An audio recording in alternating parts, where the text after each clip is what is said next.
አሰላሙ አለይኩም ወራህመቱላሂ ወበረካቱ ድና የተከበራችሁ የቻናሌ ቤተሰቦች ሙስሊም ክርስቲያን ወገኖች ሰላም ሰላም ብያለሁ። በያላችሁበት ሰላማችሁ ይብዛ እያልኩ ትሁቴን ድራማ ይዤላችሁ መጥቻለሁ። ለቤት አዲስ የሆናችሁ ሰወዳችሁ ሰብስክራይብ በማድረግ የደወሏን ምልክት በመጫን ቤተሰብ ሁኑ።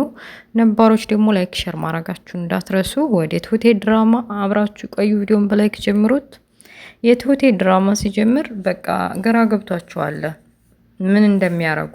በተለይ ቲናና ዳኒ ትሁቴ ካለችበት እና ካገቷት ቦታ ስለጠፋችባቸው ግራ ገብቷቸዋል። ወዴት ሄዳ ነው? ምን ውስጥ ገብታ ነው? ምን ዋጣት ይባላል አሁን እየተባባሉ ዳኒም ወንድነቱን ረስቶ ፈሪ ቦቅቧቃ ሆኖ ምን እንደሚያረግ ግራ ገብቶታል። በዚሁ መሀል ለካ አባባ የሚያረጉትን ነገር ትርክ ሁሉንም ነገር ከኋላ እየተከተሉ የቲናንና የዲያኒን ጉር ተከታትለዋቸው ነበር እና ብዙ አጋጣሚ ትሁቴን እቃው ማጎሪያ እንዳጎሯትና እንዳገቷት ጠንቅቀው ስላወቁ እነሱን ፖሊስ ላመለክት ነው። 24 ሰዓት አልፎታል፣ ፖሊስ ማመልከት አለብኝ። ምንም ብትሆን እኮ አብራሽ አስታማኛለች።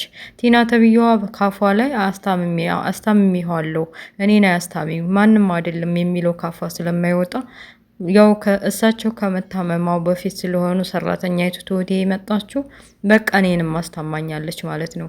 ምንም ባልወልዳትም ልጄ ናት። ስለዚህ 24 ሰዓት ሞልቶታል፣ ለፖሊስ ማመልከት አለብኝ ብለው ወደ ውጭ ወጥተዋል። ቲናና ዳኒ ምን እንደሚያደርጉ ግራ ገብቷቸዋል። አባባ ደግሞ በጎን ትሁቴን ስላስፈቷት እና ስላስመለጧት ውጭ ላይ አግኝተው ምግብ የምገዛበት ገንዘብ ሰጥተዋታል። ገንዘብ በቃ ይችን ያዥና የሆነ ቦታ ምግብ በልተሽ ሻይ ጠጥተሽ ወደ ቤት ተመለሽ፣ የምታረጊውን ነገር ሁሉ እሺ እላለሁ። ማለቴ ትሁቴና ዳኒ ባደረሱብሽ ነገር፣ በተለይ ደግሞ አግተው የደበደቧትን እና በስለት ያስፈራሯትን በጣም ቆጭቷታል። ትሁቴን ብትሆን እኔ እንደዚህን የጀግና የሆንኩ ሊበቀዬና በሰፈር የምፈራ ትናንትና የመጡ ልክስክሶች ላይ ይጫወቱብኝ ብላ ተቆጭታለች። አባባም ፊቷ ላይ የሚያነቡትን ንዴት አይተው የፈለግሽውን መወሰን ትችያለሽ፣ እኔ ካንቺ ጎን ነኝ ብለው አበረታተዋታል። የሰጧትን ገንዘብ ይዛ ወደ አንድ ሬስቶራንት ገብታ ምግብ ከበላች በኋላ ወደ ቤት አምርታለች። ቲና እና ዳኒ ምን እንደሚያረጉ ግራ ገብቷቸው አባባ ቤት ገቡ። ወዴት ሄደህ ነው የጠፋኸው ምናምን ብለው ሲጠይቋቸው እሳቸውን ፖሊስ ቦታ እንዲሄዱ የትሁቴ መጥፋት ግራ ስለገባቸው ሊያመለክቱ እንዲሄዱ ነገሯቸው። ፖሊሱ ነገር ሲነሳባቸው ያለበት ይገንበት አይደለም የሚባለው ከመቀመጫቸው አንዴ ብድግ አንዴ ቁጭ አንዴ ብድግ ሲሉ ግራ ገብቷቸዋል።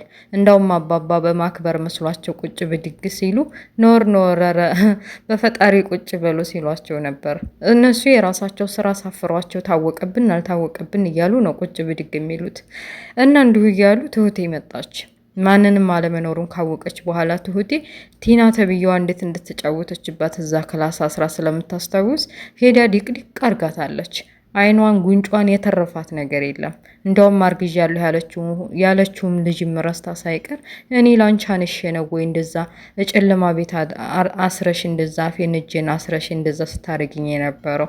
እኔ ማን እንደሆንኩ አሳይሻለሁ። ምንም ሰራተኛ በሆንና ገንዘብ ዝቅ ቢያረገኝ ኑሮ ዝቅ ቢያረገኝም እኮ እኔም እንዳንቺ ሰው ነኝ ብላ ልክ ልኳን አሳይታታለች።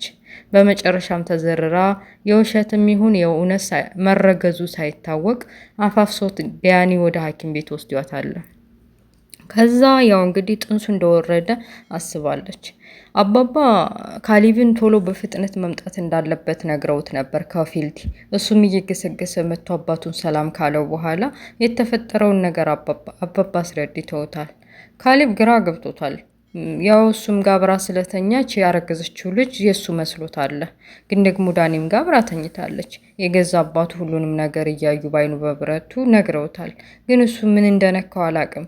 ከዚህ በፊት አባቱን ባለማዳመጡ ስንት ዓመት ሙሉ በፍራንች ተቀምጠው ቲና ተብዬዋ ምናምን ሰጣቸው እንዳይሞቱ እንዳይሽሩ እንዳይንቀሳቀሱ አድርጋ እንዳሰረቻቸው ጠንቅቆ ያውቃል። አሁን ደግሞ ያረገዘችው ልጅ እኔ ነው ብሎ ማመኑ፣ በዛ ላይ ደግሞ ትሁቴ ያደረሰችባት ነገር እና ለምን እንደመታቻት ቦግ ቅጥል ብሎ ለምን እንደዚህ እንዳደረግሽ ጠየቃት። ትሁቴን በጣም ይቅርታ ስሜታዊ ሁኝና ተናድጄ ነው ካደረጉብኝ አንጻር ሁኔታ እኮ እኔ እኮ ያረኩት ትንሽ ነው ብላ ልታስረዳው ብትሞክርም እሱ እንዲህ በቀላሉ ፍንክች አላለም። አባባ ይሄን ነገር ሲያው መታገስ አቃታቸው። እንዴት ካሊብ እንዴት ነው የምትናገረው? ልጅ እኮ ናት። እና ደግሞ በዛ ላይ ቲና የምትባለው እኔ እርግጠኛ ሁኝ ነፍሰ ጡር ትሁን አትሁን አላቅም ብለው ቢነግሩትም ግራ ገብቶታል ምን እንደሚያረግ ካሌብ። ልጁ የእውነት እኔ ከሆነው ጽኑነትም ግራ ገብቶታል። ቲና ተብዬዋ ከሐኪም ቤት ከወጣች በኋላ የሆነ ያልሆነውን ነገር ለካሌብ ነግራ ትሁቴን ከቤት እንድትባረር ለማድረግ አስባለች። በኋላ ቤት ውስጥ አልጋ መኝታ ክላሳቸው ውስጥ ምን እንዴት ተፈጠረ እና ትሁቴ ምኗን እንደመታቻት ሲነግራት ሆዴም ብላኝ በቃ ልጁ ወርዷል፣ ሐኪም ቤትም ከሄድኩ በኋላ ልጁ እንደወረደ ነግረውኛል ብለዋለች። እሱ ይሄን ነገር ሲሰማ መታገስ አቅቶት ትሁቴን ጠርቶ ከፍ ዝቅ አርጓታል። አባባ ይሄን ሲያው ክፉ ነገር ከምነጋገር ከአንተ ጋር ዝም ብዬ ከቤት ይውጡልኝ ብለው ቀጭን ትዕዛዝ አስተላልፈዋል። ከቤት ይውጣ የሚባለው ነገር ሲሰማ ቲና የምትገባበት ቀዳዳ ያጠፋት። ዋናው ዓላማዋና እቅዷ ቤቱን ማግኘት ስለነበር ከቤት ከወጣንማ እንዴት ያሰብነውና ያለምነው እቅድ እንዴት ነው የሚሳካልብ ብላ ግራ ገብቷታል። በዛም ብዝም ብላ በጣም ይቅርታ አድርግልኝ ብላ አባባን ከቤት እንዳትወጣ ለማድረግ ወስናለች። አባባ ብልጥ ተዋናይ ስለሆኑ ሁለታችሁም መቅረት ካለባችሁ ትሁቴም ቢሆን ካሌብ ይቅርታ ጠይቋት፣ ትሁቴ ወደ ቤተሰቦቿ መሄድ የለባትም፣ እሷም እዚህ ትቀመጣለች። መውጣት ከፈለጋችሁ ደግሞ ሁላችሁም ጥርግ ማለት ትችላላችሁ፣ ትወጣላችሁ ብለው ቀጭን ትዕዛዝ አስተላለፉ። ትሁቴ ብልጥ ስለሆነች ካሌብን አግባብታ ይቅርታ ጠይቃ ያው ግዴታ እየመረራትን ቢሆን ትሁቴ ወደ ቤት እንድትገባ ማድረግ ስላለባት ወስናለች። በመጨረሻም ዳኒን ውጭ አግኝተው የተፈጠረውን ነገር ሁሉ እያንዳንዱ ነገር ነግረዋለች። ዳኒ ቢሆን እየፈራ እየተባ የምታረገው ነገር ሁሉ አላመረውም።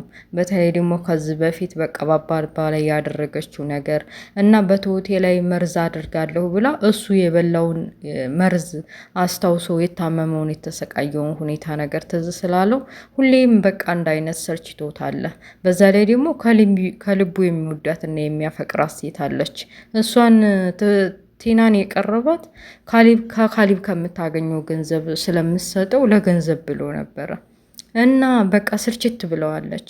በትንሽ በትልቁ መጨቃጨቁ፣ በየት ገባህ በየት ወጣ። በተለይ ደግሞ ሴት አውራ ስለሰማችው ከማን ጋ ነው የምታወራው ከምንድን ጋ ነው የምታወራው ብላ ስለምጨቀጭቀው አስጠልተዋለች። እና ደግሞ ለአንዴና ለመጨረሻ ጊዜ ማስጠንቀቂያ ሰጥቷታል።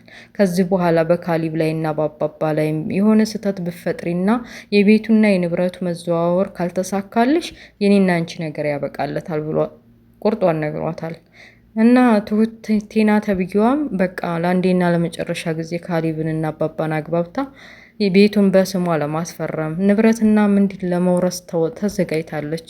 ምኒቱ ሞኝ ናት። አባባ ይኸው ድራማ እየሶባት ስንት ቀን ሆናት። ምንም የማታቅናት ምን አይነቷ ናት? እና አባባ በቃ ትሁቴ ወደ ሀገር ቤት ለመሄድ ስትዘጋጅ ሻንጣዋን ግዴታ ካሌብ ይቅርታ ጠይቆ እንድትቀርም ነግረዋታል። ቲናም አማራጭ ስለሌለ በቃ ግዴታም ቢሆንም እሺ ብላለች። እና ውድ ቤተሰቦችዬ የትሁቴ ድራማ እዚህ ላይ ያበቃል።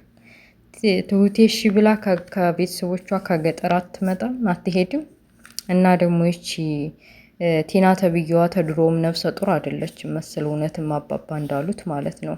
እየቀለደች ነበር ማለት ነው። ወረዴ ምን አለ ብላ እኮ አሁን ካሌብ ራሱ የሆነ የተጃጃለ ሆኗል። ከዚህ በፊት አባቱ ላይ ያደረገችውን ነገር ረስቶ ነው አሁን እንደገና አርግዣለሁ ካንተ አስወረደችብኝ ደበደበች ብላ ስትነግረው ያዞን በዋን እያሳየች ስታሳምነው እንዲህ በቀላሉ ያመናት። አባቱስ እንዴት ነው የምታምናት?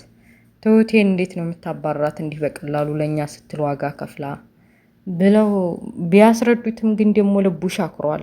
እና ውድ ቤተሰቦችዬ የትሁቴ ድራማ ይሄን ይመስላል። በሌላ ፓርት እስከምንገናኝ ስወዳችሁ አትለፉ። ቤተሰብ ሰብስክራይብ አድርጉኝ ማለት ነው። ላይክ ሼር ማድረጋችሁ እንዳትረሱ። በሌላ ፓርት እስከምንገናኝ ወሰላሙ አለይኩም ወራህመቱላሂ ወበረካቱ። ባይ ባይ ቻው።